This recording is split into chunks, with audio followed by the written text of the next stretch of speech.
In a firm though cautious tone, Elinor thus began. I should be undeserving of the confidence you have honoured me with, if I felt no desire for its continuance, or no farther curiosity on its subject.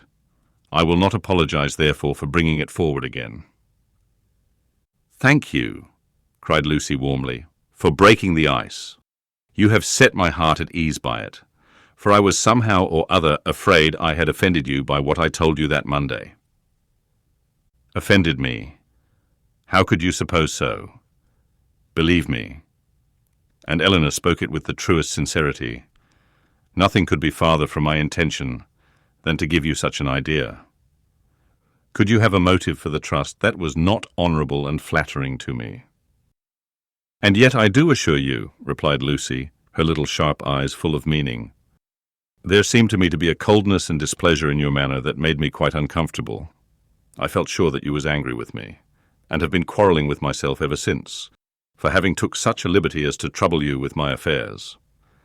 But I am very glad to find it was only my own fancy, and that you really do not blame me. If you knew what a consolation it was to me to relieve my heart speaking to you of what I am always thinking of every moment of my life, your compassion would make you overlook everything else, I am sure. Indeed, I can easily believe that it was a very great relief to you to acknowledge your situation to me, and be assured that you shall never have reason to repent it. Your case is a very unfortunate one. You seem to me to be surrounded with difficulties, and you will have need of all your mutual affection to support you under them. Mr. Ferrars, I believe, is entirely dependent on his mother. He has only £2,000 of his own. It would be madness to marry upon that, though for my own part I could give up every prospect of more without a sigh. I have been always used to a very small income, and could struggle with any poverty for him. But I love him too well to be the selfish means of robbing him, perhaps, of all that his mother might give him if he married to please her. We must wait, it may be for many years. With almost every other man in the world, it would be an alarming prospect. But Edward's affection and constancy, nothing can deprive me of, I know. That conviction must be everything to you, and he is undoubtedly supported by the same trust in yours. If the strength of your reciprocal attachment had failed, as between many people, and under many circumstances it naturally would, during a 4 years' engagement, your situation would have been pitiable indeed. Lucy here looked up, but Elinor was careful in guarding her countenance from every expression that could give her words a suspicious tendency. Edward's love for me, said Lucy, has been pretty well put to the test by our long, very long absence since we were first engaged, and it has stood the trial so well that I should be unpardonable to doubt it now. I can safely say that he has never gave me one moment's alarm on that account from the first. Elinor hardly knew whether to smile or sigh at this assertion. Lucy went on. I am rather of a jealous temper too by nature, and from our different situations in life.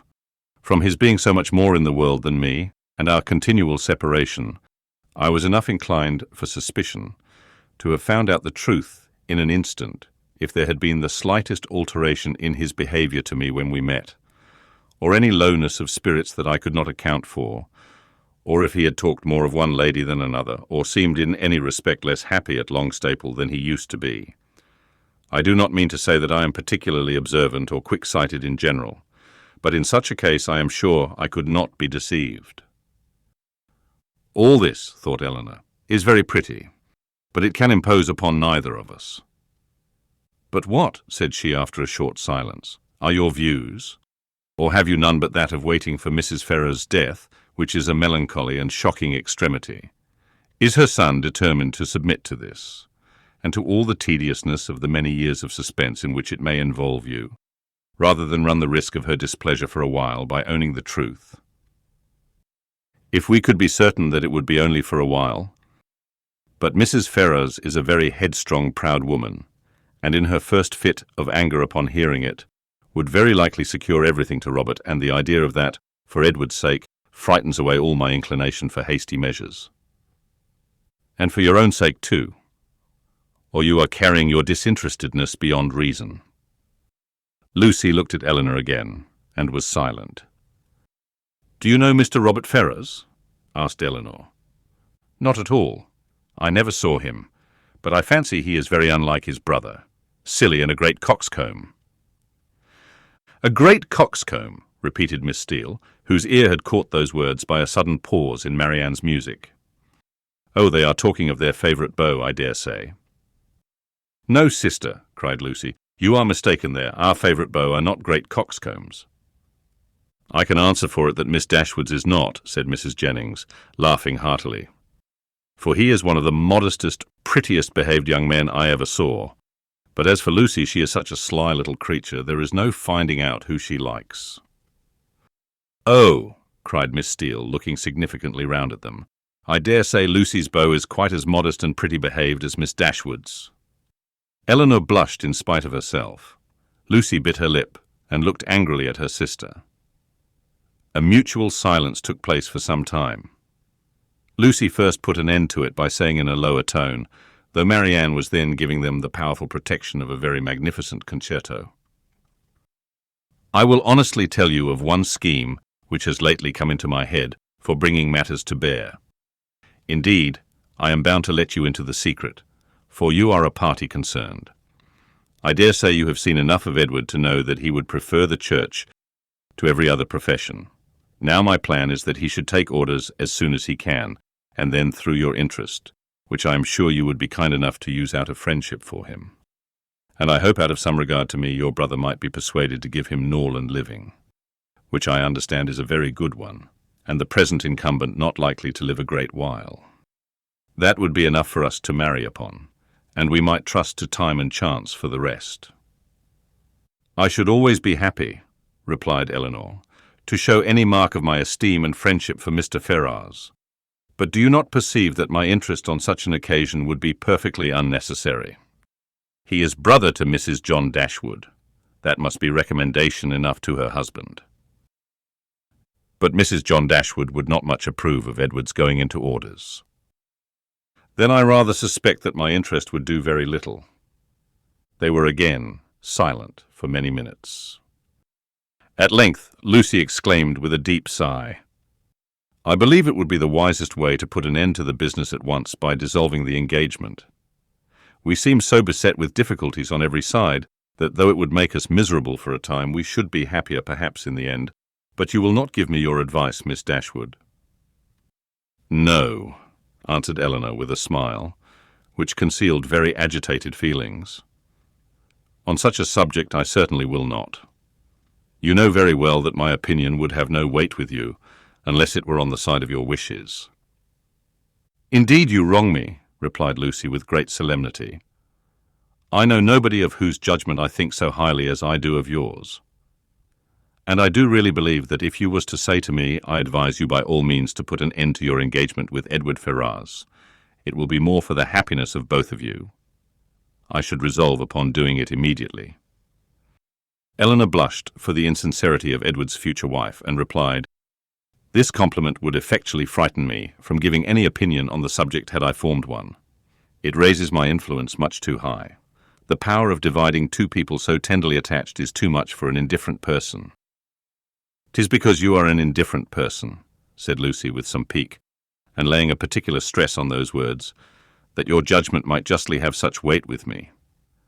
If you could be supposed to be biased in any respect by your own feelings, your opinion would not be worth having." Elinor thought it wisest to make no answer to this, lest they might provoke each other to an unsuitable increase of ease and unreserve, and was even partly determined never to mention the subject again. Another pause, therefore, of many minutes' duration, succeeded this speech, and Lucy was still the first to end it. "Shall you be in town this winter, Miss Dashwood?" said she, with all her customary complacency. "Certainly not." "I am sorry for that," returned the other, while her eyes brightened at the information. "It would have gave me such pleasure to meet you there. But I dare say you will go for all that. To be sure, your brother and sister will ask you to come to them. It will not be in my power to accept their invitation if they do." "How unlucky that is. I had quite depended upon meeting you there. Anne and me are to go the latter end of January to some relations who have been wanting us to visit them these several years. but I only go for the sake of seeing Edward. He will be there in February. Otherwise London would have no charms for me. I have not spirits for it." Elinor was soon called to the card table by the conclusion of the first rubber, and the confidential discourse of the two ladies was therefore at an end, to which both of them submitted without any reluctance, for nothing had been said on either side to make them dislike each other less than they had done before. And Elinor sat down to the card table with the melancholy persuasion that Edward was not only without affection for the person who was to be his wife, but that he had not even the chance of being tolerably happy in marriage, which sincere affection on her side would have given, for self-interest alone could induce a woman to keep a man to an engagement, of which she seemed so thoroughly aware that he was weary. From this time the subject was never revived by Elinor, and when entered on by Lucy, who seldom missed an opportunity of introducing it, and was particularly careful to inform her confidant of her happiness whenever she received a letter from Edward, it was treated by the former with calmness and caution, and dismissed as soon as civility would allow, for she felt such conversations to be an indulgence which Lucy did not deserve, and which were dangerous to herself. The visit of the Miss Steeles at Barton Park was lengthened far beyond what the first invitation implied. Their favour increased. They could not be spared. Sir John would not hear of their going, and in spite of their numerous and long-arranged engagements in Exeter, in spite of the absolute necessity of returning to fulfil them immediately, which was in full force at the end of every week, they were prevailed on to stay nearly 2 months at the park, and to assist in the due celebration of that festival which requires a more than ordinary share of private balls and large dinners to proclaim its importance.